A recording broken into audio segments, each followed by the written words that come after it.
Are you upset with yourself at not getting it the first crack out of the box? Yeah. I feel like with all this knowledge that I've gathered, that I would feel more empowered and better off, but instead I feel really overwhelmed and overthink everything. And I have a lot of stress and anxiety a lot of the time because I worry about the negative thoughts and beliefs and feelings that I have surrounding the things that I want in life. And I worry that because of this, it's keeping me from getting them. I know that, and I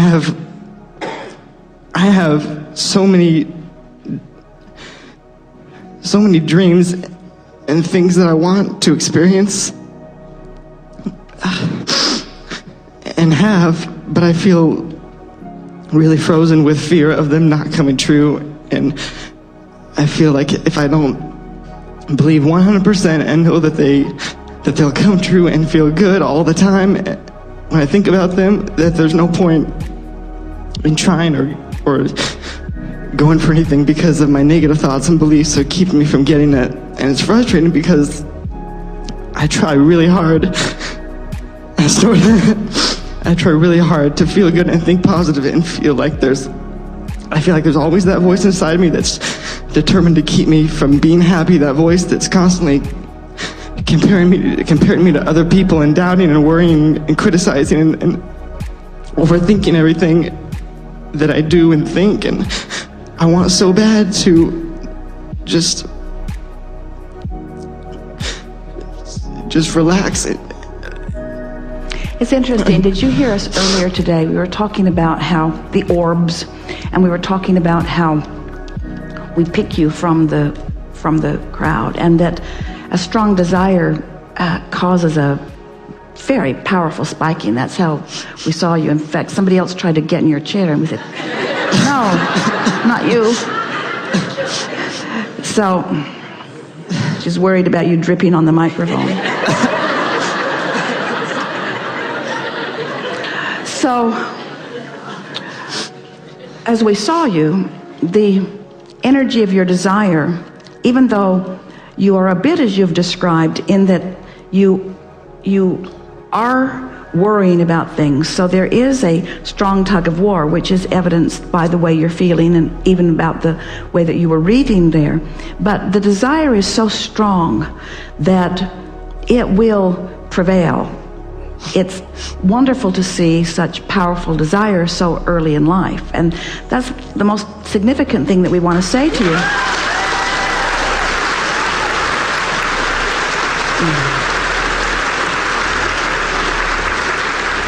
Is that you hit the ground running coming in. In other words, you came with powerful desire. Now, as you listen to us for a little while through the books or the recordings or even in this gathering today, you're going to remember or reawaken to something that you already know, that when you've got strong desire and you're not going along with it, that desire is really uncomfortable. And yet, you, and we do it too, are making a bigger deal than we want to out of not going along with it, because the not going along with it is just a byproduct really of the environment in which you've been living. It isn't that.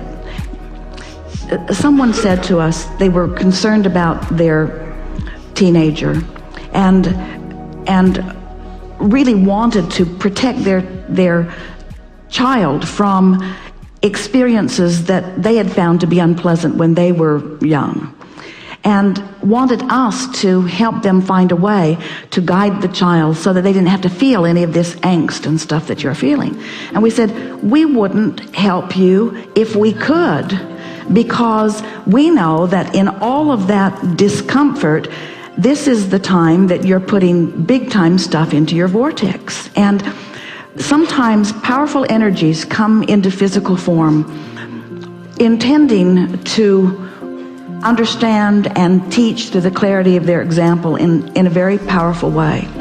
And when that happens at early ages, they scrutinize life in a more detailed way than most anybody does, finding more problems and therefore putting more solutions, finding more questions and therefore putting more answers.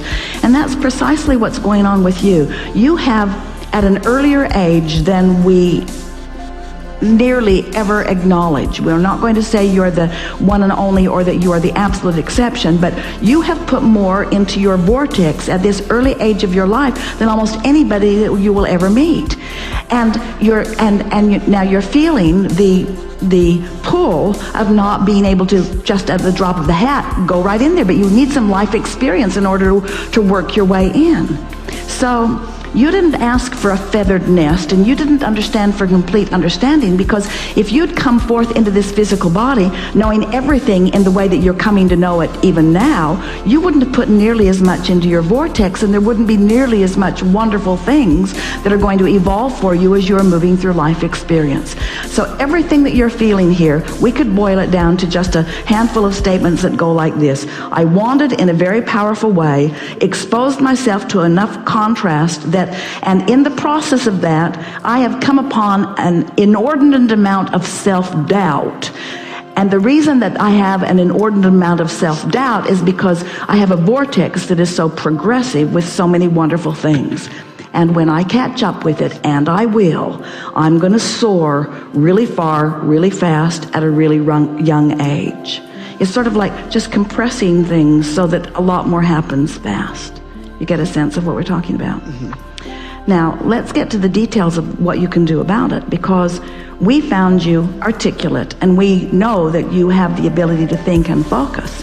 But we also know that you're like almost everybody else that you'll ever meet, where you let what is train your vibration. And what's happening, do you know this planet on which you are living? It is so screwy these days. There are so many people focused upon so many things that just are not as you know it to be.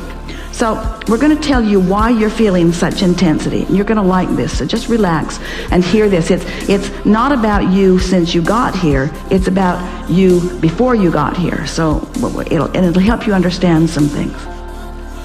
So everyone's running around exploring life, knowing what they don't want, knowing what they do want. And they're creating these vortices that we've been talking about. So you have a vortex, and you have one, and you have one, you all have one. But there's also this collective consciousness. There's this vortex that is the vortex that is culminating as a result of all that's been lived. Now, that vortex is what humans will experience as future experience, but it's the now reality of what is source, or of what man wants to call God or non-physical. It's this culmination of desire. It's the eternal energy that supports everything that's coming. And it's from this pool of energy that new energies are being born. So it's all that knowledge that has culminated, and all that goodness, the best of everything that has culminated, that is the energy from which you came. So you came as a powerful teacher with all of that energy into an environment that is bickering about just about everything.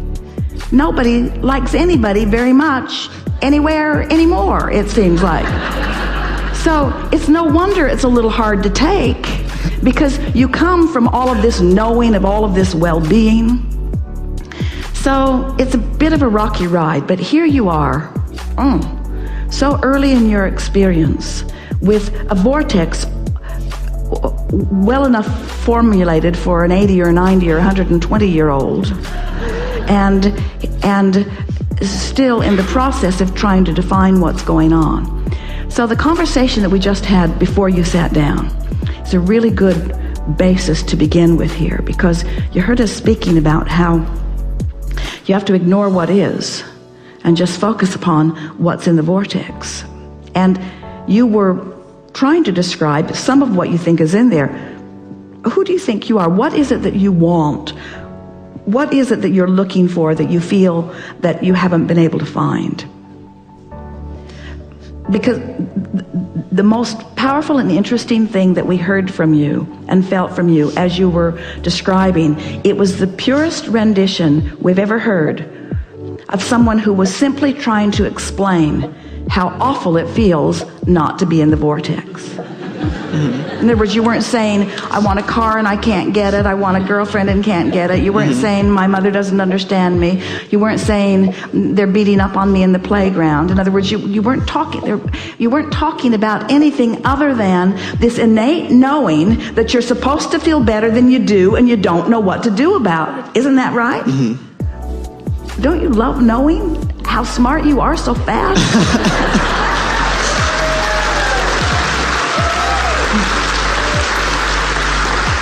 Because these old guys, because almost everyone else, in other words, by the time we meet most people, they've settled in to wanting something other than alignment. And so we have to start way. We just have to deconstruct everything that they've ever thought about everything to get them to understand. And you heard us just say the last thing just now to this mother. Why do you want to get into the vortex? Do you want to get into the vortex in order to fix a relationship or to get something that you don't have? Or do you want to get into the vortex because that's who you are and that's where you belong? And that's what you came here to say. In other words, I want to be in the vortex because I know I'm supposed to feel good. I'm supposed to feel proud of me and proud of others. I'm supposed to feel good. Life is supposed to be fun. I'm sure. I remember it so deeply in every fiber of my being. Life is supposed to feel fun, and it isn't feeling fun. Something's off. Something's wrong. And all it is that you and almost everybody else you know, you just caught it earlier, so it'll be way easier for you. Because most everybody else felt it and then accepted, well, life isn't supposed to be fun. And that is the saddest story of all. Because when they accept that it isn't supposed to be fun and they acquiesce to the way that it is, they deprive themselves of the fullness of that which you are determined not to deprive yourself of.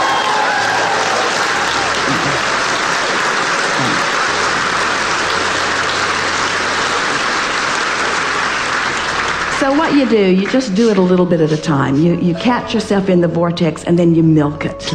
And you think about, what is it that feels good about this? And you just play it over and over in your mind. And when you find something that doesn't feel good, you do your best to try to ignore it. And you say things to yourself like, there's nothing wrong with me. I'm just more understanding of emotions. I'm feeling my guidance system in a stronger way.